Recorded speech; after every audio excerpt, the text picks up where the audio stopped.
So hello everyone, this is Sumit Kumar. Welcome back to the channel. So इस video में हम continue कर रहे हैं क्वेश्चन नंबर 3 के पार्ट नंबर 4 से।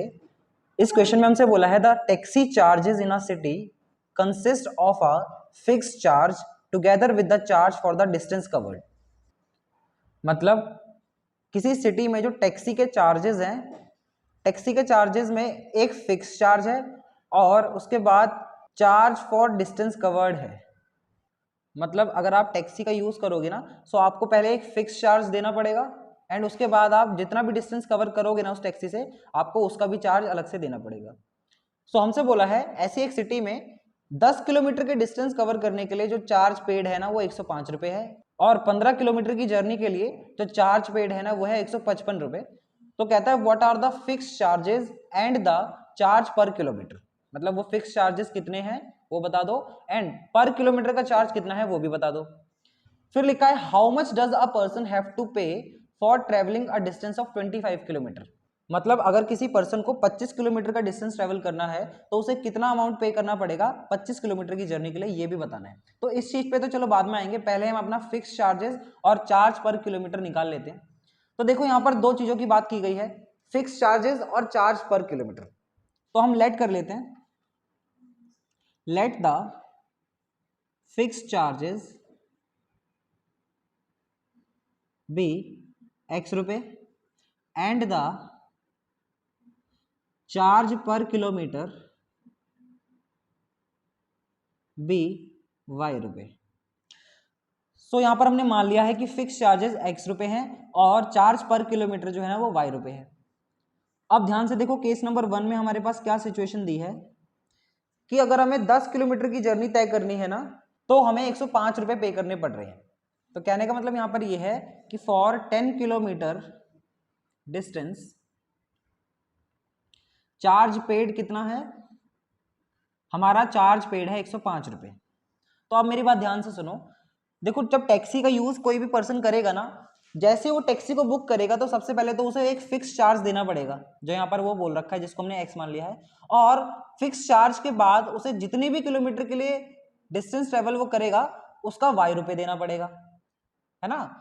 फिक्स चार्ज के लिए एक्स रुपए देना है जैसे वो टैक्सी को बुक करेगा, और उसके बाद जितनी दूर भी वो जाएगा ना टैक्सी से उसको वो पर किलोमीटर के हिसाब से पे करेगा। तो अब मेरी बात ध्यान से सुनो, जब उसने 10 किलोमीटर डिस्टेंस के लिए टैक्सी का यूज करा है तो सबसे पहले तो उसने एक एक्स रुपए का जो फिक्स चार्ज है वो दिया होगा, साथ में 10 किलोमीटर जाने के लिए वाई रुपए के हिसाब से उसने 10 वाई अमाउंट भी पे करा होगा, और ये टोटल जो खर्चा आया है उस पर्सन का वो दिया है हमें 105 रुपए। तो हमारी फर्स्ट इक्वेशन बन जाएगी यहां से x plus 10y is equal to 105। First equation देखो आया ना समझ में आपको। भाई 10 किलोमीटर डिस्टेंस के लिए चार्ज पेड 105 है, तो भाई 10 किलोमीटर अगर कोई पर्सन जा रहा है तो उसने पहले तो एक x रुपए का फिक्स चार्ज दिया होगा, और उसके बाद 10 किलोमीटर के लिए पर किलोमीटर के हिसाब से y रुपए दिया होगा, और वो टोटल अमाउंट हमारा 105 है।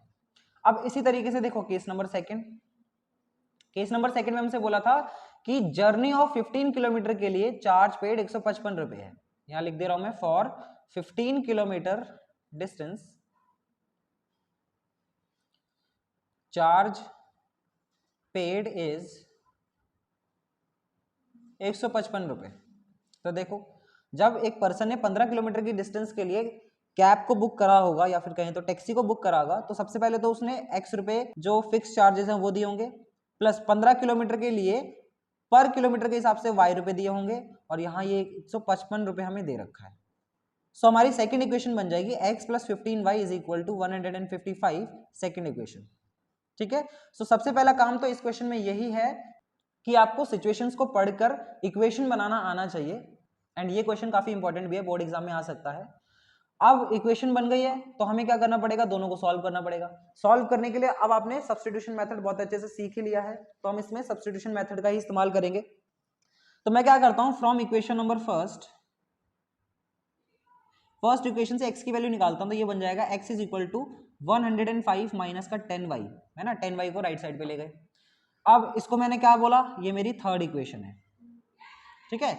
अब इस x की वैल्यू को सेकंड इक्वेशन में पुट करते हैं, तो यहां पर लिखो putting value of x in equation number second.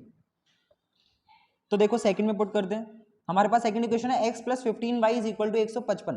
तो यहाँ पर x की जगह पर ये रखना है हमें, तो यहाँ पर रख देते हैं 105 माइनस का 10y प्लस पहले से वहाँ पर 15y है इज इक्वल टू ये 155 था। अब यहाँ पर देखो माइनस का 10y प्लस का 15y कितना हो जाएगा, माइनस प्लस माइनस होता है तो 15 में से 10 जाएंगे तो ये हो जाएगा 5y, और इस 105 को हम राइट साइड पे ले जाते हैं तो ये हो जाएगा माइनस का 105, वहाँ प्लस था तो यहाँ पर माइनस का हो जाएगा। सो यहाँ से आपको इक्वेशन देखो क्या बन जाएगी, 5y इज इक्वल टू 155 में से 105 जाएंगे तो बचेगा 50, एंड यहाँ से y की वैल्यू हमारी आ जाएगी 50/5 यानी कि 10। सो दैट्स इट, y की वैल्यू तो हमारी आ गई। अब x की वैल्यू के लिए हम क्या करेंगे, इस y की वैल्यू को थर्ड इक्वेशन में सब्स्टिट्यूट कर देंगे, वहां से हमारी x की वैल्यू भी आ जाएगी। तो मैं यहां पर लिख रहा हूं putting y is equal to 10 in equation number third. तो हमें क्या मिलेगा, देखो ये बन जाएगा 105 माइनस का 10 मल्टीप्लाई में 10, और ये आ जाएगा x is equal to 105 minus का 10 10 जा 100, एंड यहां से x इज इक्वल टू आ जाएगा 5। सो दैट्स इट, हमने x की वैल्यू भी निकाल ली और y की वैल्यू भी निकाली। अब देखो हमने x माना किसे था, सबसे पहले हमने x माना था फिक्स्ड चार्जेस को। सो यहां पर हम लिख देंगे हेंस फिक्स्ड चार्जेस कितने हैं, 5 रुपए हैं, एंड चार्ज पर किलोमीटर कितना है, जिसको हमने y माना था ना, चार्ज पर किलोमीटर को हमने y रुपए माना था, तो वो हमारा कितना आया था 10, तो यहां पर ये आ जाएगा 10। ठीक है, सो आधा क्वेश्चन तो हमारा हो गया खत्म।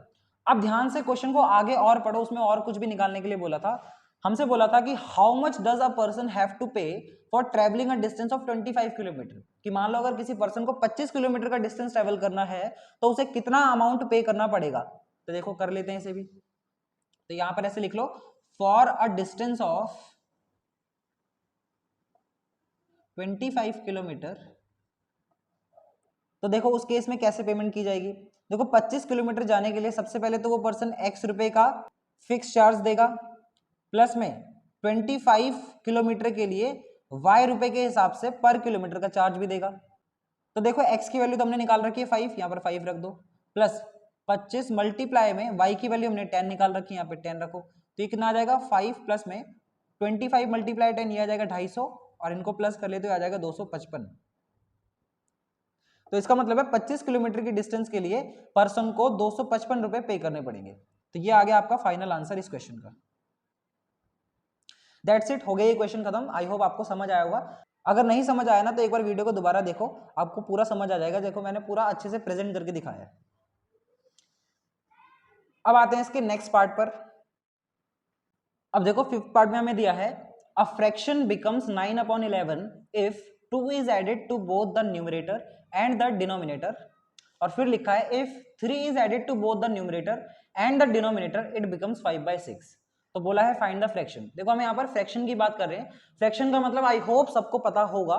फ्रैक्शन का मतलब क्या होता है, जब हम इस तरीके से लिख के दिखाते हैं ना, जैसे यहाँ पर लिखा हुआ 9/11, तो ये 9/11 का मतलब होता है कि ये एक फ्रैक्शन है। इसमें जो 9 है ये न्यूमरेटर कहलाता है और ये जो 11 है ये डिनोमिनेटर कहलाता है। सो किसी भी फ्रैक्शन में दो चीजें होती हैं, एक तो न्यूमरेटर और दूसरा डिनोमिनेटर। अब उसने क्या हमसे बोला है कि एक फ्रैक्शन है कोई, अगर उस फ्रैक्शन के न्यूमरेटर में आप 2 ऐड कर दो और डिनोमिनेटर में भी आप 2 ऐड कर दो तो वो फ्रैक्शन 9/11 बन जाता है। एंड अगर उस फ्रैक्शन के न्यूमरेटर में आप 3 ऐड कर दो और डिनोमिनेटर में भी 3 ऐड कर दो ना, तो वो फ्रैक्शन 5/6 बन जाता है। तो हमसे बोला है फाइंड द फ्रैक्शन, हमें वो फ्रैक्शन फाइंड करके बताना है। तो देखो इस तरीके के क्वेश्चन में आपको क्या करना है। अब फ्रैक्शन में देखो मैंने बताया था कि आपको दो चीजें होती हैं आपके पास, एक तो न्यूमरेटर और एक डिनोमिनेटर, बट यहां हमें नहीं पता है कि वो न्यूमरेटर की वैल्यू कितनी है और डिनोमिनेटर की वैल्यू कितनी है। तो हम लेट कर लेते हैं, let the numerator be x and the denominator be y. ठीक है, तो हमने मान लिया कि न्यूमरेटर x है और डिनोमिनेटर y है। अच्छा, जब मैंने न्यूमरेटर को x मान लिया और डिनोमिनेटर को y मान लिया तो देयरफॉर मेरा फ्रैक्शन क्या हो जाएगा, फ्रैक्शन मेरा हो जाएगा x/y। So fraction is equal to x/y, क्योंकि x ऊपर आता है यानी न्यूमरेटर हमेशा ऊपर रहता है और डिनोमिनेटर नीचे आता है। अब बात ध्यान से सुनो, केस नंबर 1। केस नंबर 1 में उसने बोला था कि अगर हम न्यूमरेटर में 2 ऐड करें और डिनोमिनेटर में भी 2 ऐड कर दे तो वो फ्रैक्शन 9/11 हो जाता है। तो दैट मीन्स कहने का मतलब ये है कि अगर हम अपने न्यूमरेटर में 2 ऐड कर दें और डिनोमिनेटर में भी 2 ऐड कर दें तो वो फ्रैक्शन हमारा 9/11 हो जाता है। बात समझ आई ना? देखो मैंने कैसे किया, बहुत ही सिंपल बात है। देखो न्यूमरेटर में भी 2 ऐड करना था और डिनोमिनेटर में भी 2 ऐड करना था, ऐड करने पर वो फ्रैक्शन 9/11 में चेंज हो जाता है। अब यहां से हम बना लेंगे अपनी फर्स्ट इक्वेशन। देखो क्या करना है, हमें क्रॉस मल्टीप्लाई करना है सबसे पहले। तो ये 11 जो है इससे मल्टीप्लाई होगा और ये 9 जो है ये इससे मल्टीप्लाई होगा। तो देखो मैं मल्टीप्लाई कर रहा हूँ, ये हो जाएगा 11 मल्टीप्लाई में x+2 is equal to 9 multiply में y+2। यहाँ से इक्वेशन बना लो। देखो 11 into x 11x plus 11 to जा 22, 9 इंटू वाई 9y, 9 टू जा 18। इक्वेशन क्या बन जाएगी? देखो 9y को लेफ्ट साइड पे ले जाओ तो ये हो जाएगा माइनस का, और 22 को राइट साइड पे ले जाओ तो ये हो जाएगा 18 माइनस का 22। एंड यहाँ से इक्वेशन बन जाएगी 11x माइनस का 9y is equal to minus का 4। ये आ गई हमारी फर्स्ट इक्वेशन। अब देखो case number second. Case number second में उसने बोला था कि अगर आप न्यूमरेटर में 3 ऐड करो और डिनोमिनेटर में भी 3 ऐड करो तो वो फ्रैक्शन 5/6 हो जाता है। यहाँ पर भी क्रॉस मल्टीप्लाई करो तो ये हो जाएगा x प्लस 3 मल्टीप्लाई में 6 इज इक्वल टू 5 मल्टीप्लाई में y+3। तो ये कितना बनेगा? ये हो जाएगा 6x प्लस में 6 3 जा 18, 5y प्लस में 5 3 जा 15। एंड यहाँ से इक्वेशन बना लेते हैं 6x, 5y को लेफ्ट साइड पे ले जाओ तो ये हो जाएगा माइनस का 5y, एंड 18 को राइट साइड पे ले जाओ तो ये हो जाएगा 15 माइनस 18। एंड इक्वेशन आपकी बन जाएगी 6x माइनस का 5y is equal to minus का 3। ये आ गई हमारी सेकेंड इक्वेशन। ठीक है, यहाँ तक कोई दिक्कत? दोनों इक्वेशन हमने बना ली बड़े आराम से। अब इक्वेशन तो बन गई, इनको सॉल्व करना है, वहां से x और y की वैल्यू निकालनी है। तो देखो सब्स्टिट्यूशन मेथड यूज करेंगे। लिखो from equation number first. Equation number first से मैं क्या करता हूँ, x की वैल्यू निकाल लेता हूँ। तो देखो ये क्या बनेगा, 11x is equal to minus का 9y राइट साइड पे जाएगा तो प्लस का 9y हो जाएगा, माइनस यहाँ पर 4 चल रहा है। And x is equal to कितना आ जाएगा, 9y माइनस का 4 डिवाइड में 11। एंड ये आ गई हमारी थर्ड इक्वेशन। ठीक है, इसमें तो कोई दिक्कत नहीं होगी ना किसी को? अब क्या करना है, इस x की वैल्यू को सेकंड वाली इक्वेशन में पुट करना है। तो यहां पर लिखो put value of x in equation number second. तो ये क्या बनेगा, देखो सेकंड इक्वेशन हमारी ये थी, x की जगह पर ये रखना है। तो ये कितना हो जाएगा, देखो 6 मल्टीप्लाई x की वैल्यू ये है तो यहाँ पर ये वैल्यू रखते हैं 9y माइनस का 4 डिवाइड में 11, और माइनस का 5y पहले से है वो सेम लिखना है, और यहाँ पर -3 चल रहा है। अब ब्रैकेट से मल्टीप्लाई कर लो, 6 9 जा 54y एंड 6 4 जा 24 होता है, डिवाइड में 11 है, माइनस का 5y इज इक्वल टू -3। यहाँ पर एलसीएम ले लो, देखो यहाँ पर 1 है तो 11 और 1 का एलसीएम 11 ही आ जाएगा। 11 के टेबल में 11 1 बार में, और इसको ऊपर से मल्टीप्लाई कर दोगे तो ये सेम आ जाएगा। 1 के टेबल में 11 बार में आता है, एंड 11 5 जा 55y हो जाएगा, -3 चल रहा है। क्रॉस मल्टीप्लाई करो, इसके नीचे कुछ नहीं यानी कि 1 है, क्रॉस मल्टीप्लाई हो जाएगा तो ये चीज इससे मल्टीप्लाई होगी तो सेम ही आएगी।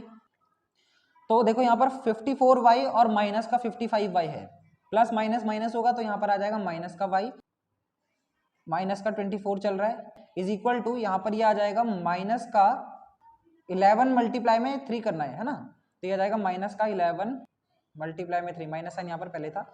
तो यहाँ से minus Y is equal to आ जाएगा माइनस का 33, माइनस वाले 24 को राइट साइड पे ले जाओ तो ये हो जाएगा प्लस का 24।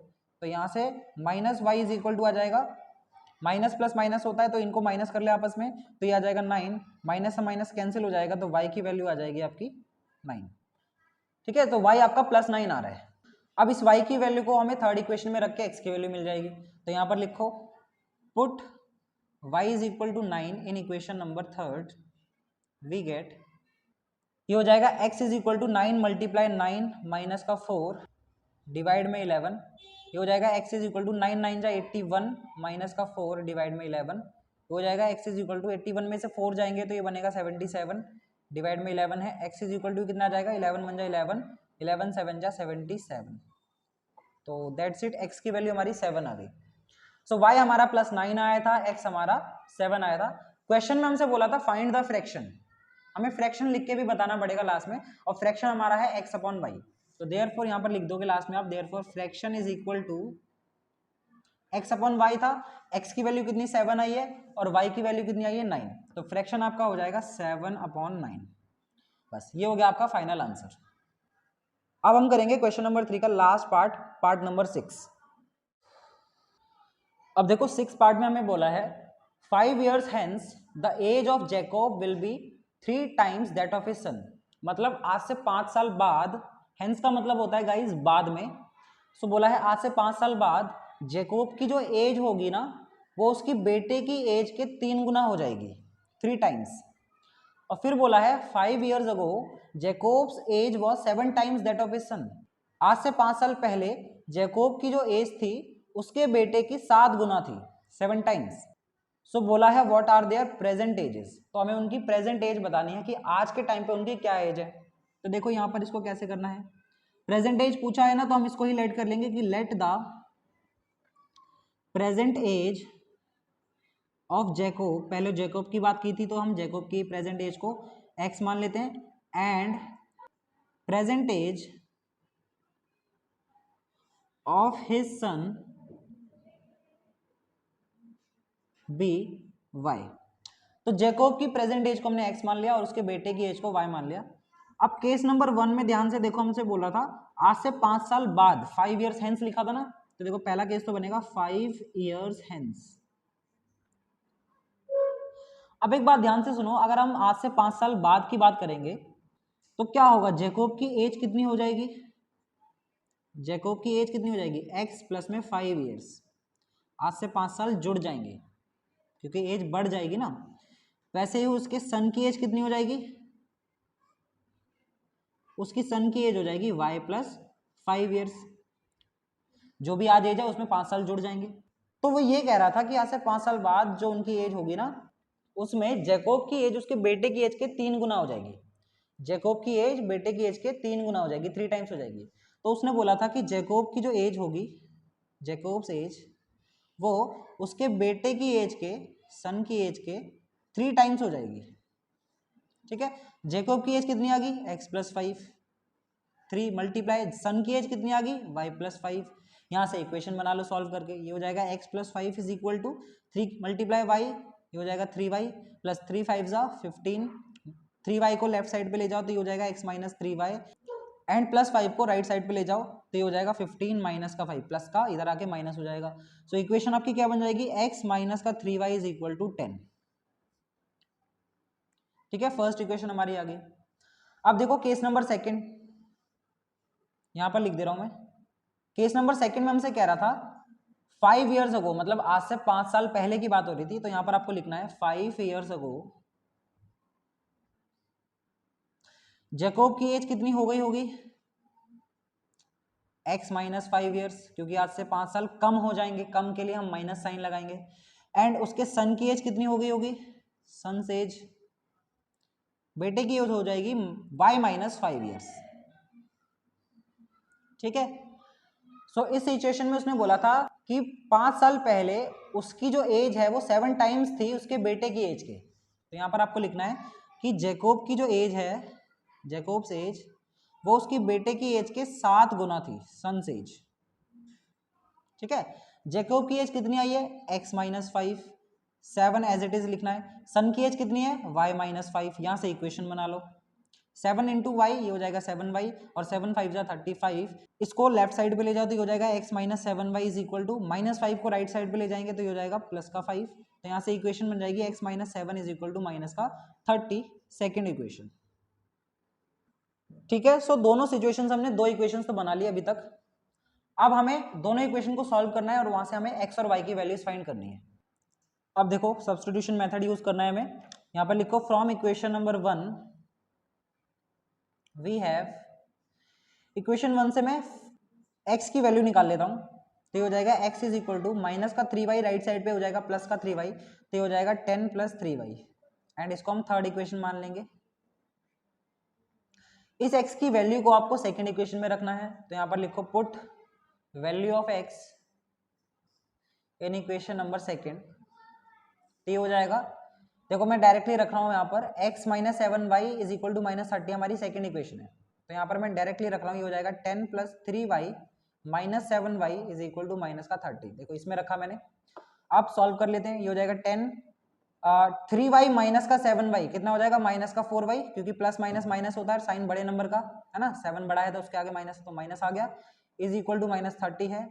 10 को राइट साइड पे ले जाते हो जाएगा माइनस का 4y is equal to -30 minus का 10, प्लस का 10 था उधर जाके हो जाएगा माइनस का, ये हो जाएगा माइनस का 4y is equal to minus minus plus, तो ये हो जाएगा माइनस का 40, क्योंकि 30 प्लस 10 40 हो गया, माइनस से माइनस कैंसिल, तो y इज इक्वल टू कितना आ जाएगा 4 1 जा 4, 4 10 जा 40, तो y की वैल्यू हमारी आ जाएगी 10।